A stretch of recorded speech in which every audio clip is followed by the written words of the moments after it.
Goeienaand, good evening, fellow South Africans, and this is a shout out to Jurgens who brought this to my attention, and it's very relevant to what's happening in South Africa. Earlier today, I put up that video about civil engineering. Everybody's leaving the country now, all these engineers, they've had enough. You can't build things without engineers, guys. You can't build things. And that includes things like bridges and buildings and factories, power stations. Okay, now what Jurgen has sent me is a report from the South African Minerals Council, which is now also warning the South African government. Okay, I'll just read to you what the report is.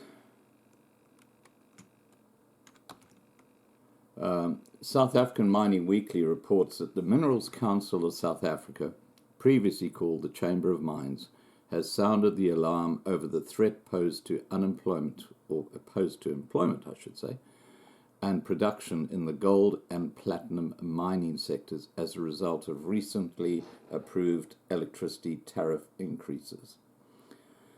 The mining industry has been fucker-moneyed. And those electricity tariff increases are a 13.8% hike to be implemented from the 1st of April. What the Mining Council is saying is that it is warning that these hikes will accelerate Eskom's own downward spiral as mines and smelters, which currently consume 30% of the power utility's yearly production, respond by closing unprofitable operations. The body's revised estimates point to 90,000 gold and platinum jobs being at risk as a result of the increases approved by the National Energy Regulator of South Africa, NERSA, on the 7th of March. Now, I guess that kind of offsets the 50,000 voters that Ramaphosa has bought by offering students a free pass for their student loan debts. I mean, this is a huge figure. 90,000 people could lose their jobs. The figure represents a modest improvement on the 150,000 job losses forecast ahead of the regulator's fourth multi-year price determination, or MYPD4 decision. Excuse the acronyms, but it's in the report.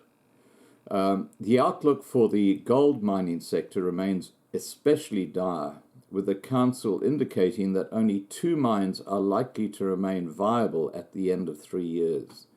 The hikes would further erode the competitiveness of the South African mining industry relative to global peers, which enjoys lower tariffs and are also less affected by supply interruptions. Some 464,000 people were employed across the local mining industry in 2017, and the council estimates earlier this year that about 18,300 of the 53,500 jobs shed since 2006, when South Africa's power crisis emerged, could be directly attributed to electricity tariff increases. Now, there is a very interesting point about load shedding when they suddenly just turn off the power. Dwayne was telling me that a client of his does plastic molding. And you can imagine the impact of what happens when one of those machines in the middle of doing a mold, and some of them are very complicated molds, the power goes off. You know, the plastic is kind of distorted, the machine, you know, and it goes dry in there. It settles in there.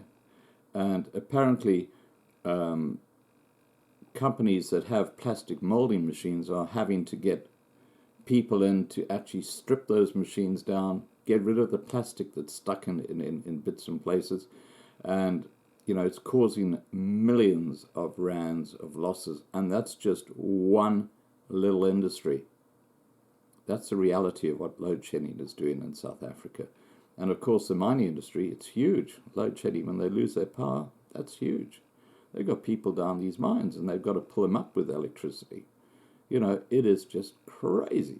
Anyway, please remember to subscribe to be kept informed, and have a great evening. Bye.